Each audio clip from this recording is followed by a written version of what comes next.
Hi everybody. Well, I'm breaking my own rules. I was going to be done with hay, but I decided I'm going to put up a couple acres of alfalfa here. And it's just going to be for her horses. She's got 2 horses. And this has got a little bit of yellow foxtail in it here, but it looks pretty good. This alfalfa came back nice. I don't like cutting this time of year because it's kind of higher risk. I like to let the plants come back. This over here, we had a nice, I cut this little terrace, but didn't get enough for the horses for the year, but it looks good. I mean, it's nice quality. It's really clean. You know, you get that yellow foxtail color. It looks good. But anyway, I'm gonna go ahead and get this done up for her. Just make a couple of small, 50-inch bales or so. 2 or 3 probably is all I'll get. But that'll be enough for her to get through winter. It's already got like 3 others up there, so. That's what I'm doing right now.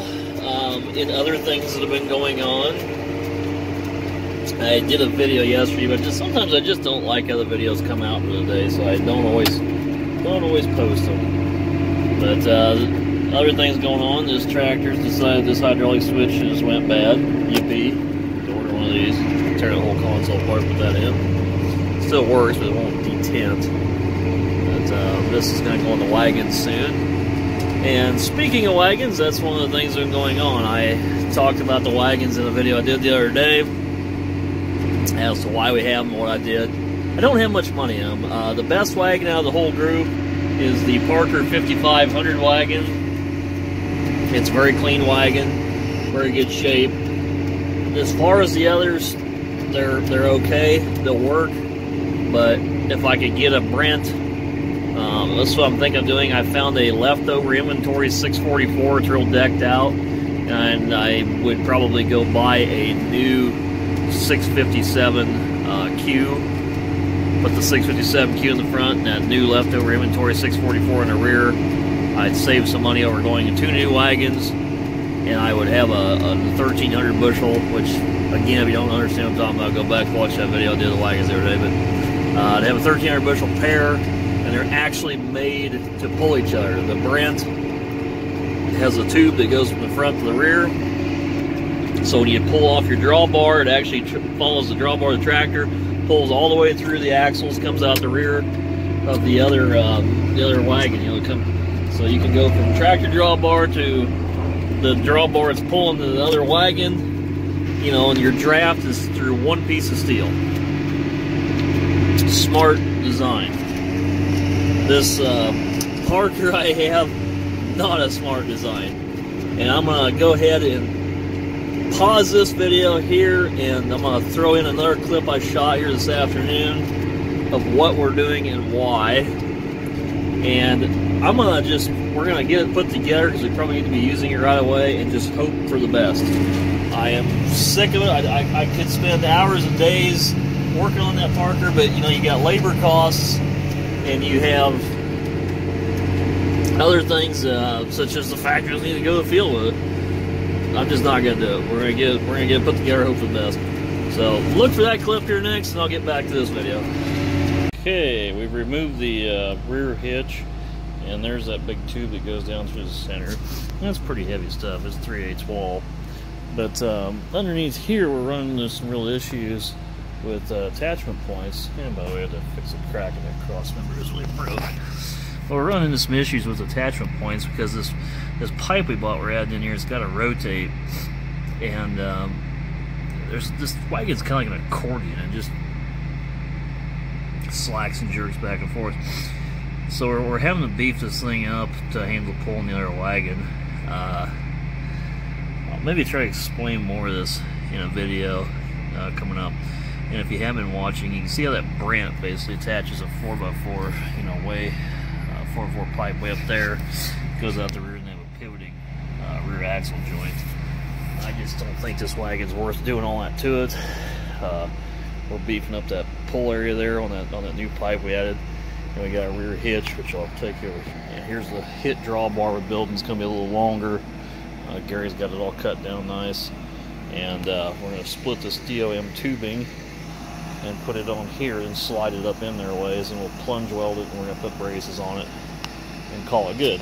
And we're hoping that updated heavier pipe underneath will just be enough to offset any slacking or coming together or spreading of the wagon.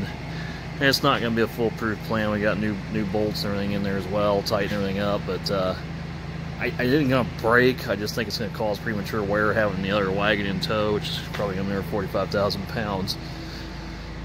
But I think it'll work out just fine, and Gary's going to work on this tonight and just get some extra time on it. We'll get this wrapped up ASAP so we can get using it. Okay, well, that's what's going on with the wagon. Now, another thing's going on around the farm. We need to get that wagon going because I want to get some corn going, hopefully as soon as tomorrow. It rained here today. Today is Tuesday, and we had rain this morning. We actually, a lot of the rains went around us, thank God. I still think it might be a little bit of a wet fall, but the rain's pretty well went around us. So that's why I came out here to do this today, or this evening, I should say. The reason that wagon needs to go back together, I want to get some corn out. I got about 35 acres I want to bring out right away. I am going to have about a total of 50 acres that's going to come out, but I want to start on 35, which is just down the hill from our shop. And I'm going to do 50 acres, and I'm going to plant to wheat. And we're going to double crop that for soybeans. Now, yes, you heard me right, we're going to do wheat, but I was going to do more. I was thinking like a couple hundred acres, but I just don't think I want to take the chance on going broke. The wheat's going to offer multiple crops for us. We can take off some corn stover stalks this fall. I'm going to do a few, try to see how sale markets are. I'm going to plant wheat. I'm going to combine the wheat. I'm going to put the combine in spreader mode. I'm going to direct bale it. And I have a place already to go with the wheat straw. And then we'll put in soybeans. That'll be around the 4th of July. So you guys can stay with me for that journey. And we'll see how it comes out profit margin wise. I just don't know. That's why I didn't want to go gangbusters on it, because if it doesn't work, I'm going to have 50 select acres. It's not, if it doesn't work, it's a complete fail. I'm not going to go broke. I just don't want to gamble any more than that. If it works good, I'll expand upon it. But I think the markets, the way they are, I think more guys are going to be looking for that diversified market shares. So I'm gauging cautiously on that one, but hope you guys wish me luck on it. But that's why I need to get that wagon up and going ASAP, is because I need to be using it for this corn. And not to mention, everybody else is getting ready to go, fall. Now for the rest of this video, I figured there was time here. I was in the hayfield. I could talk about some things that are controversial, since you guys like these so much. And I got some followers that agree with a lot of things I say, and I really appreciate those. And there's a guy, Clyde Rider. I love what he has to write back. He says it how it is, and he doesn't hold back, and I like that wholeheartedly. I've been watching some One Lonely Farmer videos. I'm sure you guys do as well. And he's been bordering on getting censorship. And these liberal freakos in this country, that's one of my talk lists for the 3 that I'm going to talk about today. The censorship. Have we officially gotten to the point where we're breaking our amendment to limit speech? What the hell happened to free speech in this United States? When you go to things that are un-FCC regulated, such as internet, or certain parts of it, which YouTube used to be, I thought you could say whatever the hell you wanted to say, but apparently not anymore. I don't know. They pull your videos down or demonetize you. It's crazy. I actually have a combine video I did, and I used some, quote, flavor of the video, some profanity. They won't monetize it. It says it needs to be in for a manual review. I think I dropped the F-bomb once. Look at the videos out there that are monetized where people do nothing but swearing. Plain and simple, YouTube has these algorithms in their computers, and they feel something's unfit or it hits certain algorithms and certain keywords, that they're gonna stop your upload or stop your video, or they could even go as far as to probably get rid of your whole account. So I guess we've officially lost free speech in America. I don't know why these liberals, these kids, these millennial age, they just can't wait to give up our rights. things that this country, you know, we got away from a queen and a dictatorship. We got away for a reason. Our founding fathers, and now these dumbasses are out here just like they can't wait to give it away. Get rid of it. They Now the second thing I'm going to talk about is school systems, and I've ranted about these before multiple times. Anybody that's got a kid in school knows exactly what I'm talking about as well. But these schools are insane. The latest thing was, and I'm surprised our governor, I'm a little shocked that this is Iowa's Kim Reynolds. I'm surprised she signed it, but there's been legislation passed. The kids have to share.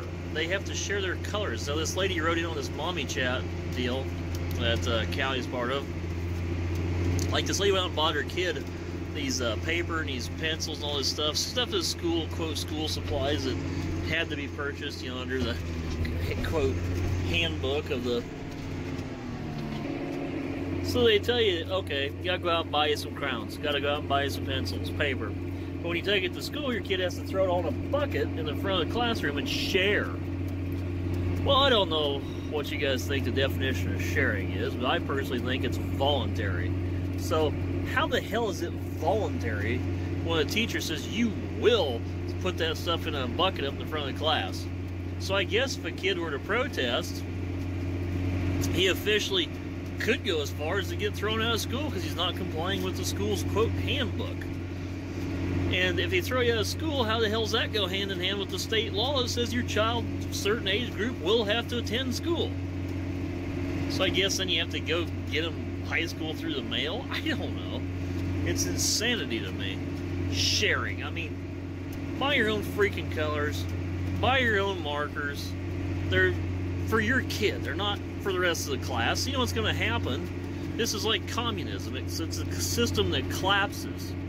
Everybody's going to go, okay, well, piss on. I'm not going to go spend $150 when Joe over here is buying stuff for $30. I'm going to go down to your local Dollar Tree and I'm going to buy the cheapest, crappiest pens and pencils I can get. And then I'll have a second set for the kid at home. So they buy a cheap, crappy set. This kid breaks it, this kid breaks it. 40 days into school, they're out of pens and papers because everybody shared and nobody took care of anything and nobody bought anything worthwhile. Share, Jesus Christ. It's about the equivalent of armed robbery to somebody. I mean, when a robber comes up to you and puts a gun into your head and says, give me your purse or give me your wallet, you're you know, I'm taking this from you because I need money. Is that sharing? I don't think so. I think that's a felony arrest. Anyway, that's my 2 cents on one little blip coming out of school. Many more stories I could share there. These schools are liberal, asinine, stupid programs. And if you're going to do all your schooling on a damned iPad, for God's sakes, just let the kids go home and hook up the Wi-Fi. They pass the assignment, let them move on to the next one. They could graduate high school at 12 years old, but then they still couldn't work as child labor laws anyway. We're all screwed. The last thing I was going to talk about was sanctuary cities today. And this goes back to that censorship that one of the farmers was talking about where he got screwed. The illegals in this country, they want them here. The government wants them here. Bush even got picked up, even, you know, on a mic out, and then I think, like in Iran, giving a speech, and they picked him up saying that, yeah, they're not going to do anything about the illegals. They want the bastards here. They want cheap labor. They've wanted them here for years. Your politicians have sold our damn country down the drain. Now, what's interesting about illegals, piss-poor schools, and uniformity, and censorship of speech, they all go hand in hand. And if you think about it, it doesn't take a genius to start figuring out that if you trace this money trail somewhere down the line, there's some people that sit there and go, well, let's dumb down these kids. Let's get them all to be a bunch of uniformed slaves for our corporations and bring in a lot of cheap labor, keep the people stupid, and at the end of the day, you know, we'll get rich doing this. It's a perfect agenda for wealthy and greedy. You bring down your own people to make them dumber. You make them easier to conform to your needs, requests, and by God, you pour in cheap labor, and everything smells the roses for you or your company. Well, that's a freaking, it's coming true. And you know, if they start censoring censorship, or they go after censorship, start censoring speech, you know, then how are you even going to fight back about these people that are protesting or trying to get word out there like I do in these videos? We're going to get shut down, and we won't be able to get the word out there. And eventually, it's a takeover. So, that's my 2 cents for the day. I'm going to wrap up this mowing. I don't think there's probably about 5 acres here total, maybe, at best. It'll be enough, like I said, it'll be enough for the horses. And then as a washout from hell. But I'm going to wrap this up for them. And that, besides some corn stalks, that is officially, that will be it. I wasn't even planning on doing this. Again, I hope it has enough regrowth. Anyway, thanks for watching, guys. Appreciate the comments. Hope I get some feedback on these 3 hot topics. You want to go after government, schools, lawyers, all the above. You know, it's things that are strapped to insurance companies. Those are all things on my mind every day that screw us over. And the rich get wealthier, poor get poorer, it seems like. Especially if you're a soybean farmer right now. But stay tuned. Harvest video is coming right up. Probably as soon as tomorrow. Full plate on my end. But thanks for watching, guys. Catch you on the next video.